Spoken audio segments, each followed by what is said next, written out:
예, 반갑습니다. 앞에 시간이 좀 많이 지나가가지고, 사실 지금 끝날 시간인데, 또 하나가 남았어요. 그래서 저는 좀, 앞에 말씀하신 것과는 중복된 것들이 있으니까 그런 것들은 좀 스킵을 하면서 넘어가도록 하는데, 그래도 또 얘기할 것들이 좀 있으니까, 핵심 중심으로 한번 좀 살펴보도록 하겠습니다. 여러분들, 이번 주에 워낙 화제가 돼가지고 이번 주 지난주에 다들 아시는 포켓몬고라는 것이 제가 보니까 아까 김영세 교수님 말씀하실 때 이 네덜란드 텍스텔이라고 하는 회사가 똑같이 한 거더라고요. 그죠? 그러니까 그 말은 무슨 말일까요? 그 말은 이미 사실은 여기에 들어가는 이런 기술들이라는 것이 이미 널려 있다는 거예요. 그 기술들이 널려 있는 것과 기존의 콘텐츠를 어떻게 결합시키냐에 따라서 그것이 하나의 이런 새로운 서비스가 되고 새로운 또 상품이 되고 새로운 콘텐츠가 되고 그렇게 하면서 하나의 또 사회적 현상이 되고 이렇게 나간다는 거죠. 사실은 오늘 말씀드리고자 하는 것은 바로 그 점입니다. 기술이 아주 새로운 것이 아니고 기술이 없는 것이 아니고 이미 기존에 있던 것들 이미 우리가 다 잘 알고 있는 것들에 얼마만큼 하나의 플러스 알파를 하는데 그 플러스 알파를 어떻게 하느냐에 따라서 하나의 성공적인 사례가 될 수 있고 아닐 수가 있다는 것이죠. 특히 이번에 포켓몬고가 이렇게 히트를 친 것 중에 하나는 사실 AR 기술, 여기서 들어가는 AR 기술은 아까 네덜란드 텍스타일 것보다 못할지도 몰라요. 굉장히 저열한 수준의 그야말로 기술입니다. 아주 기술이 없는 게 아니라는 거죠. 기술도 아주 단순한 건데 불구하고 포켓몬이라고 하는 기존의 스토리에다가 그것을 덧붙인 거죠, 그것을. 아주 간단한 사실이었습니다. 근데 그 간단한 것이 바로 새바람을 불러일으키고 거기에 덧붙여가지고 그것 때문에 우리나라에서는 어땠습니까? 애들이 그냥 전부 다 속초로 간다는 그런 관광이라는 것까지 또 결합됐어요.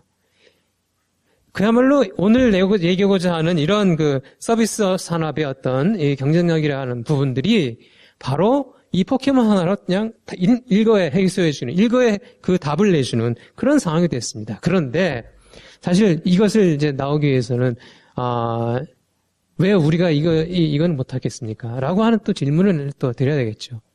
자, 그 질문을 우리가 하기 위해서 그 질문에 답을 하기 위해서 정답은 없습니다. 그죠? 우리가 정답이라는 건 있을 수 없죠. 어디서나. 정답은 없지만 그 답을 찾아가는 하나의 과정으로서 오늘 이렇게 좀 살펴볼까 합니다. 여러분들 4차 산업혁명은 워낙 많이 들었기 때문에 다시 반복하지 않겠습니다. 근데 제가 지금 보여드리는 엑스포럼이라는 거는 뭐냐면, 신문사, 우리나라의 어떤 신문사가 매년 자기들의 연례 행사로 하는 포럼의 주제입니다. 근데 가만히 보세요. 2011년부터 보시면 주제가 어떻습니까? 과학, 한류, 기업가 정신, 기술, 창조, 융합, 새로운 성공 방정식, 핀테크, 인공지능. 요즘 유행하는 요즘 또 우리가 화제가 되고, 요즘 또 우리가 테크라는 그런 이슈들이죠.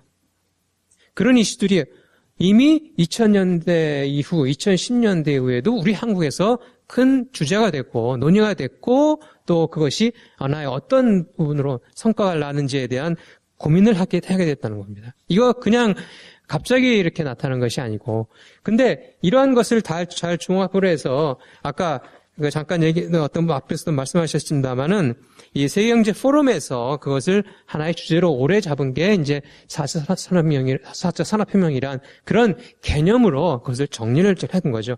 이 4차 산업혁명이라는 게 나오기 전에도 사실 다보스 포럼은 계속 비슷한 얘기를 해왔었어요. 그것을 개념화한 것인데, 그러면 4차 산업혁명 이전에 또 그런 말을 한 적이 없느냐? 아닙니다. 이미 2011년에 리프킨이라는 사람, 여러분, 제레미 리프킨은 우리 한국에서 많이 소개가 됐습니다만은, 사실 이 사람은 이제 3차 산업혁명이라고 얘기했고, 4차는 아니다라고 이제 본 건데, 지금 3차 산업이라고 하는, 산업혁명이라고 하는 얘기되는 이런 것들을, 이 다보스룸에서 4차 산업혁명이라고 하면서 하나의 개념이 좀, 유행어가 되는 개념이 됐는데, 근데, 과연 4차 산업혁명이 맞습니까? 4차 산업혁명의 정의에 대해서 우리가 확신 내릴 수가 있나요? 아직 그쪽으로 들어갔나요? 라고 하는 그런 질문에 있어서는 아직 고개를 갸우뚱하는 것이 사실이라고 생각합니다. 왜? 아직 방향이라든지 그런 예라든지 아마 미래의 어떤 가능성 이런 것들은 많이 봤지만 아직 그것이 혁명으로 산업혁명으로 산업을 변화시키고 우리의 사람을 변화시키고 경제를 변화시키고 문화를 변화시키고 그래서 전체 사회를 변화시키는 그런 방향으로까지 아직 나가진 않았거든요. 앞으로 그렇게 갈 가능성의 단지 하나일 뿐이에요.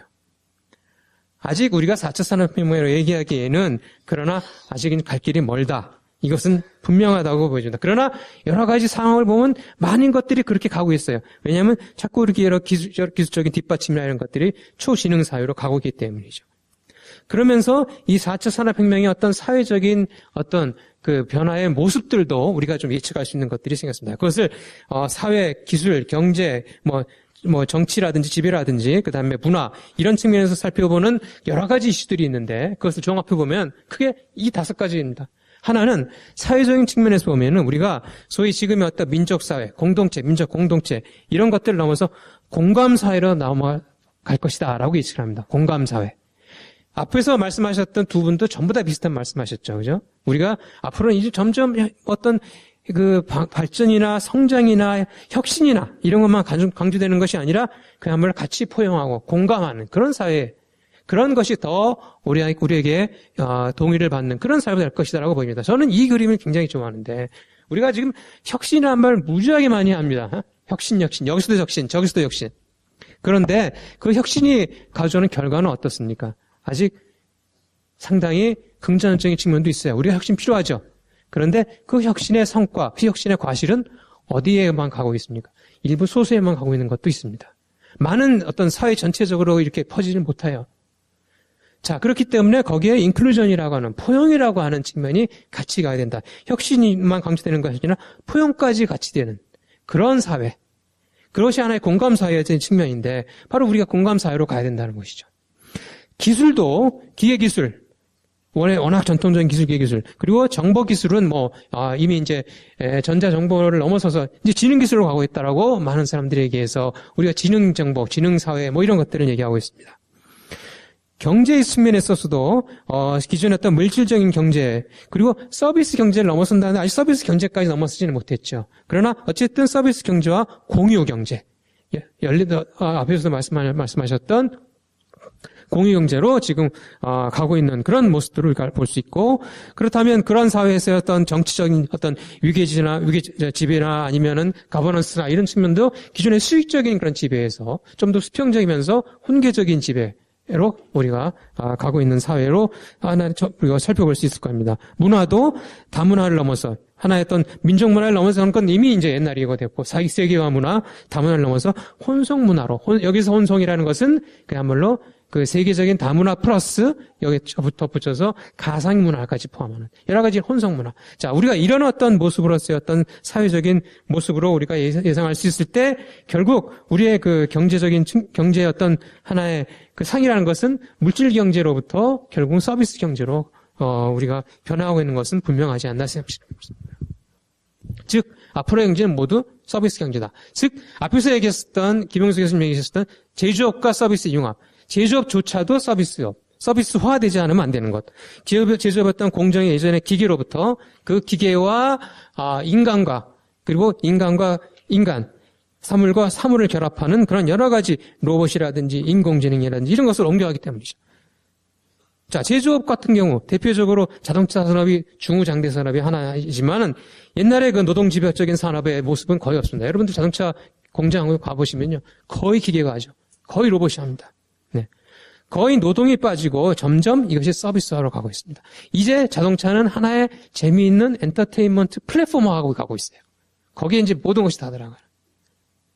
자, 그런 어떤 이것이 기반이 되기 위해서는 바로 사물 인터넷이 기반이 되는 사회.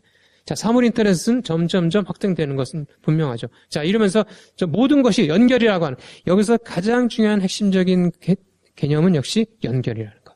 연결을 증진시키는 것.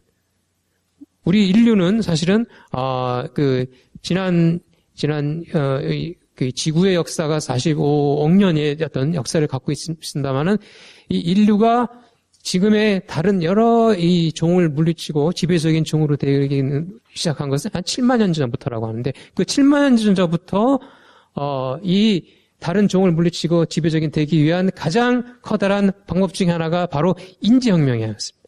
언어를 통한 인지혁명, 언어를 시작을 한 그런 인지혁명을 통해서 연결을 증진시키면서 우리 지금 인류가 이렇게 지배적인 종이 됐습니다. 자, 그런 연결이 점점 더 사물 인터넷이라는 것은 이런 기술 기반에 의해서 우리 인간만의 연결 정도가 아니고 다른 사물과 연결되고 심지어는 사물과 사물과를 연결시키는 것까지도 염두에 두게 되는 그런 상황에까지 지금 가고 있습니다.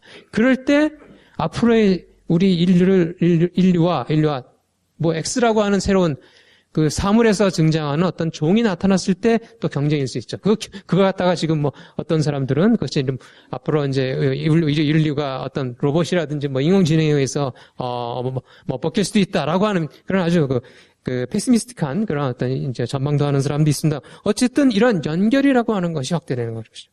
바로 이런 서비스 경제 혁신은 연결인데 그러면서 제조업의 아까 말씀드렸던 것들이 있고 또 아까 전 바로 발표에서 말씀하셨던 이런 이용자의 개별 맞춤형, 이용자의 바로 적합한 아주 커스터마이즈화된 그런 맞춤형 서비스를 우리가 점점 삶의 질을 향상시키는 노력을 하고 그렇게 하고 있죠.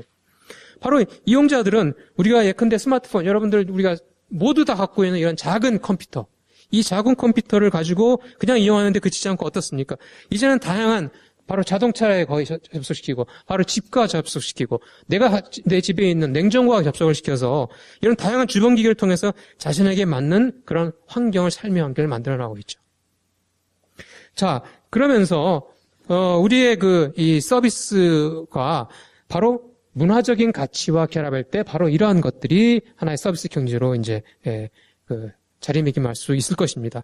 이 서비스와 문화의 결합은 바로 이제 소프트라든지 소프트 혁신이라든지 이제 이런 것들인데 앞으로도 무형의 가치 이런 것들이 점점 더 중요해지는 이런 문화가 되죠. 그러면서 결국은 우리의 경제의 어떤 새로운 역동성을도 바로 이런 서비스 경제에서 찾아야 된다는데 이제 많은 분들이 공감을 하고 있고 저 역시 이제 그런 말씀 드리는 거죠. 그런데 문제는 우리가 지난 60년대 이후에 기존의 어떤 경제 성장과 성공 방식이라는 것은 당연히 이제 제조업 중심으로 성공해 왔습니다. 그죠? 예. 중후장대의 어떤 이 제조업 중심으로 해서 성공한 것은 우리가 갖고 있는 굉장히 자랑스러웠던 측면입니다. 그런데 문제는 이런 어떤 기존의 성공적인 방식의 모든 제도와 시스템과 그다음 우리의 관행과 문화가 이렇게 딱 굳어져 있는 이런 상황에 이런 새로운 서비스 경제라는 것은 소위 제4차 산업혁명의 이런 모습이라는 것은 기존의 방식과는 거리가 있는 것이 문제가 된 거죠. 안 맞는 거예요. 안 맞는 거기 때문에 바로 안 맞는 부분을 어떻게 할 것인가가 가장 핵심적인 그런 사실은 우리가 논의해야 될 문제입니다. 그리고 해결해야 될 문제인데 이건 너무나 어렵습니다. 왜? 우리가 다 거기에 지금 고착돼 있고, 왜? 우리가 다 거기에 매여 있고, 거기서부터 우리의 어떤 부를 얻고 있고, 우리가 이렇게 생활하고 있기 때문에 그것을 바꾸는 건 쉽지 않습니다. 절대 쉽지 않아요. 그런데 그 과제를 우리가 갖고 있기 때문에 바로 여러 가지 상황에 지금 봉착해 있는 겁니다. 자, 그러다 보니까 사실 우리 정부도 그동안 여러 가지 서비스 산업을 활성화시키기 위해서 여러 가지 합니다. 심지어 이번 달에도 서비스 경제 발전 전략을 내었습니다. 우리 산업부나 기재부 중심으로 해가지고. 그러면서 이 서비스 경제 발전 전략을 하면서 3대 전략으로 해서 서비스와 제조업의 융합 발전이 필요하다. 자, 지금 늘 얘기했던 것. 그 다음에 서비스 경제 인프라를 만들어야 되겠다. 더 나아가서 7개의 유망 서비스업을 육성해야 되겠다라고 했습니다. 그러면서 여러 가지 오늘 큰 행사까지 하고 있습니다. 7개 유망 산업이라는 것은 여기에 지금 나와 있는 것처럼 의료, 관광, 콘텐츠, 교육, 금융, 소프트웨어, 물류 이런 것들입니다. 그랬더니 언론 이런 데에서 많은 비판을 받았습니다. 왜? 이미 이런 것들 많이 나오지 않았냐. 왜 근데 똑같이 걸 또 하느냐. 라는 것이었어요. 그동안 그럼 뭐 했느냐. 라는 것인데 가만히 보면은 그렇더라고요. 자, 2013년부터 이런 서비스 산업 정책이 계속 나왔습니다. 심지어는 2014년 8월, 지금부터 딱 2년 전인데 2년 전에 나왔던 정책에서도 보건, 의료, 관광, 콘텐츠, 교육, 금융 어디서 많이 본 거죠. 바로 2년 후에 이번 달에 발표된 큰 서비스 전략이라고 하는 여기에도 똑같이 나오는 거예요. 이런 얘기라는 것은 결국은 우리가 생각할 수 있는, 현재 생각할 수 있는 서비스 산업의 발전 정책이라고 하는 그런 측면들이 바로 여기에, 이것이 결국, 모든 것이 종합하고 있다. 이 분야를 우리가 태클하는 것이 필요하다는 것에 공감대가 형성되어 있다는 말이죠. 자, 의료도 좀 서비스업의 혁신이 필요하다. 관광역 서비스 혁신이 필요하다. 콘텐츠, 교육 다 필요하다. 저 역시 공감합니다. 그리고 우리가 새로운 어떤 이 ICT 기반의 이런 사회에서 새로운 제4차 산업혁명의 이 시기에 서비스 산업의 중요한 포인트를 잡아낸다면 결국 이런 측면일 거예요. 이런 분야일 겁니다. 다 공감할 수 있습니다. 그런데도 자, 이것을 2년 전에 얘기했고 사실은 그 2년 전에 훨씬 전에 또 얘기가 나왔죠. 그럼에도 똑같이 반복되고 안 되는 이유가 뭔가요? 저는 이런 분야들 다 떠나서 제일 중요한 것은 우리가 가지고 있는 기존의 성공 방식, 아까 말씀드렸던 성공 방식과 관행 이런 것들과 새롭게 등장하는 이런 새로운 환경에 있어서의 서비스의 앞으로의 발전 방향이 안 맞기 때문이라는 것이죠. 그게 안 맞기 때문에 계속 똑같은 말을 하면서도 더 나아가지 못하고 있다는 거죠. 이것을 오늘 강조드리고 싶습니다. 그런데 그것의 가장 커다란 틀이라는 것은 규제예요. 아무래도 이런 산업이나 이런 서비스 발전에 있어서 서비스를 하는 데 있어서요. 어떤 규제 부분이 그런 것들을 틀을 만들어 있기 때문에 그 틀이 바뀌어야 되는데 그 틀의 가장 커다란 그 운영, 구체적인 운영은 규제로 나타납니다. 근데 그 규제가 우리의 경우는 전부 다 그동안에 포지티브 규제 방식입니다. 포지티브 규제 방식은 뭐냐면 이걸 해라, 이것만 해라, 저것만 해라는 것을 딱 정해주는 거예요. 그래서 우리가 사실 성공해 왔다는 거죠. 그러니까, 근데 그 방식이 앞으로 가는, 지금 우리 가야 될 방향과 맞지 않는 그것 중에 하나가 바로 그런 포지티브, 지금 해라 말아라, 이것만 해라, 라고 하는 것은 안 된다는 거죠. 자, 그것을 바꾸어야 되는 건데, 그 바꾸는 것이 바로 네거티브 규제라는 것입니다. 이 네거티브 규제를 도입하자라는 부분도 많이 얘기합니다. 그러나, 이거 하기 위해서 너무나 어렵습니다. 왜? 기존의 규제 과정을 다 바꿔야 되기 때문에. 심지어는 관료들도 바꿔야 됩니다. 그러니 얼마나 어렵겠습니까? 그러나 하지 않으면 계속 똑같은 말이 아무래도 반복될 겁니다.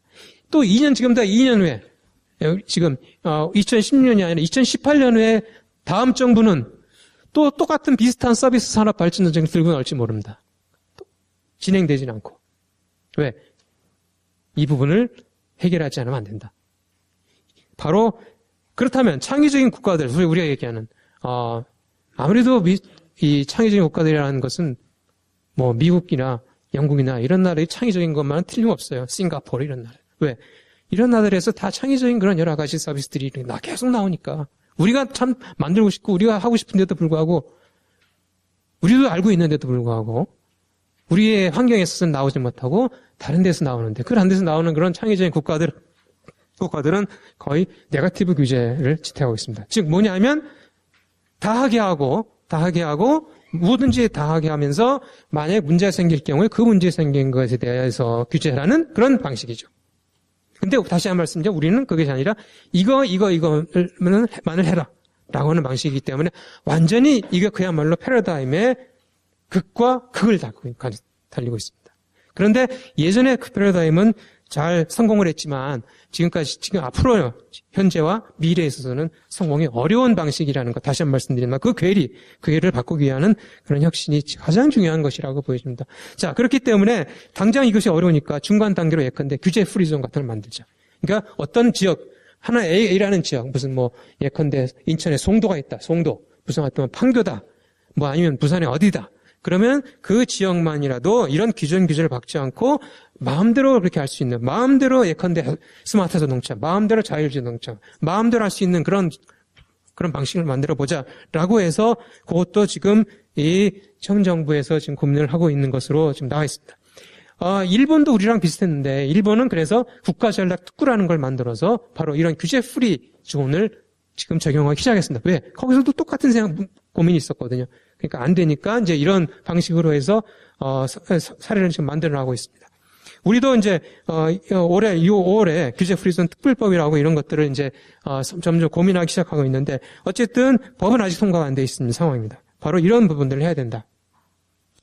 자, 시간이 없기 때문에 더 나아가서 이 ICT 융합 스타트업도 서비스업의 이제 핵심인데, 이런 것들 다, 지금 중요한 상황입니다라는 걸 말씀 다 하시고. 자, 여러분들, 이거 아시죠? 넷플릭스. 예. 넷플릭스는 아직 한국에서는 이제, 올 초에 들어왔습니다. 진출을 했습니다만, 아직은 유의미한 그런 변화를 아직은 이제 보이지 못하지만, 상당히 시간이 지나면은, 우리의 미디어나 우리의 콘텐츠 이용에 큰 변화를 줄 그런 회사 중에 하나인데, 예컨대 이 넷플릭스라는 기업이, 바로 이제 지금 말씀드렸던 기존의 패러다임과 새로운 패러다임의 충돌을 극복한 사례입니다. 왜 극복했냐면, 이 넷플릭스라는 기업이 처음에 미국에서 출발했을 때, 이 넷플릭스는 비디오 렌탈을 하는 기업이었습니다. 그래서, 그 당시에 이제 넷플릭스가 블록버스터라고 하는 그런 미국에서 가장 커다란, 이 비디오 렌탈, 기업과 경쟁을 하면서, 성장을 해왔어요. 그래가지고, 비디오에서 이제 DVD를 변화하면서 DVD 렌탈과 DVD 세일을 통해서 블록버스터와 경쟁을 했습니다. 그러면서 잘 나갔어요. 잘 나갔는데, 그때 바로 우리의 미디어 이용이 스마트폰이라든지 이런 것들을 통해서, 점점 더 이제, 직접 내려받는, 그걸 이제 스트리밍이라고 하는 서비스입니다. 스트리밍 서비스로 바뀔 거라고 이제 예상했었습니다. 그래서 넷플릭스 내부에서 두 패러다임이 붙었습니다. 그래서 기존의 패러다임을 잘 나가고 있었으니까, 그리고 넷플릭스가 그 당시에 블록버스터를 넘어서서 1위 기업으로 막 하고 있는 상황이었으니까, 기존에 있던, 기존의 그 서비스를 계속 비즈니스를 가고 있었던, 그쪽에서는 이 문화를 계속 유지하자. 이걸 더 발전시켜야 된다라고 봤고, 그렇지 않은 데서는 앞으로 이거는 반한다. 이게 전통적인 그런 어떤 렌탈이라든지 이런 DVD라든지 이런 것들은 점점 더 사라질 것이다라고 봤기 때문에 스트리밍을 도입하자라고 하는 두 진영이 충돌했습니다. 그래서 사실은 앞에 기존의 어떤 비즈니스 모델을 주장했던 사람이 마크 랜돌프라는 사장이 굉장히 넷플릭스 키운 사람인데, 이 사람하고, 후자의 리드 헤스팅스라고, 앞으로의 스트리밍 미디어로의 어떤 변화, 이것을 지금 도입하지면 안 된다라고 하는 식과 두 진영이 치열한 내부 투쟁을 거쳐서 그야말로, 그 당시에 굉장히 어려웠던 전통적인 방식을 포기하는, 그러니까 단칼에 포기하기는 어렵습니다만 그 어떤 시간을 거쳐서, 그래서 마크 랜돌프 사장이 물러나고 리드 헤스팅스가 사장이 되는 그런 어떤 과정을 거쳐서 넷플릭스가 스트리밍 서비스를 시작했습니다. 그것이 2000년대 후반부터 2010년 11년이었습니다. 그러고 나니까 바로 이제 모든 우리의 서비스 이용이 스트리밍 서비스로 전 세계적으로 옮겨가는 그런 촉발제가 됐죠. 그래서 지금 미디어의 커다란 변화를 주도하는 제 넘버원 기업으로 그렇게 등장했습니다. 자, 이런 것은 여러 가지 지금 사례들이 있습니다. 그러나 시간 관계상 제가 더 말씀드리지 못하고, 자, 결국은 우리 이러한 상황들이 우리 한국에 대한 큰 도전이라고 생각합니다. 결국 기존 산업의 어떤 기존 관행과 제도, 이런 규제 방식을 어떻게 혈시할 것인가가 가장 커다란 과제가 되고, 여기서 나타나는 기존 시스템과의 불가피한 충돌을 어떻게 극복할 것인가. 이것이 되지 않으면 제4차 산업혁명도, 새로운 서비스 어떤 산업의 어떤 발전도 굉장히 어려워질 겁니다. 그런데 지금 포켓몬고가 지난주 이번 최근에 들어서 굉장히 이제 화제가 되면서 사회적인 현상까지 되니까 이제 이런 질문을 합니다. 포켓몬고가 왜 도대체 한국에서는 탄생하지 못했느냐라고 하는데, 그렇다고 우리가 기존에 또 우리 정부의 어떤 이 대응 방식이라는 것을 그대로 또 해서도 또 안 되겠죠. 최근에 이 포켓몬고 열풍이 되니까 이런 향후의 정보 움직임에 대해서 예상하는 시나리오를 어떤 모 교수가 써가지고 확 퍼뜨려가지고 큰 화제가 됐습니다. 그 교수의 시나리오는 이래요. 이제 포켓몬고가 이렇게 이제 열풍을 부니까, 그러면 이제 바로 이제 대통령과 청와대에서, 미래부에 한국형 포켓몬고 설립 방안을 이제 지시합니다. 그럼 이제 두 번째로, 이제 정부에서는 이제 부랴부랴 이제 한국형 포켓몬고 개발 발전 방안이라는 걸 발표해요. 그리고 예산을 몇백억을 투입하겠다 이제 합니다. 그러고 나서 세 번째로 1년 뒤에쯤 가면은 규제 때문에 발목 잡혀가지고 수백억의 예산은 어디로 갔나? 라고 하는 그런 비판이 나온다는 그런 모 교수가 그런 시나리오를 밝혀가지고 큰 화제가 됐습니다. 그 말은 이제 더 이상 이제 그런 방식, 예전의 방식과 예전의 관행으로 우리가 대응해서는 안 된다는 얘기겠죠. 포켓몬고라는 이 현상을 보는 데 있어서도 더 이상 이것을 그런 방식으로 볼 게 아니다라는 거죠. 이것은 이제 좀 이것이 가져오는 어떤 현상을 다시 다른 패러다임으로 봐서 이것을 증강현상 기술 아까 말씀드렸지만 아주 간단한 기술이었는데 그것과 콘텐츠의 파워 이것을 어떻게 잘 결합하느냐. 우리 콘텐츠 많이 있습니다. 이런 것들과 어떻게 결합하느냐, 어떻게 해서 만나느냐, 이것을 자유롭게 놔두고 개방하고 또 융합할 수 있도록 그렇게 하는 것이지, 이거 하라, 이거 하지 말아라 하고 또 그렇게 해서는 똑같은 결과를 볼 수 있겠다.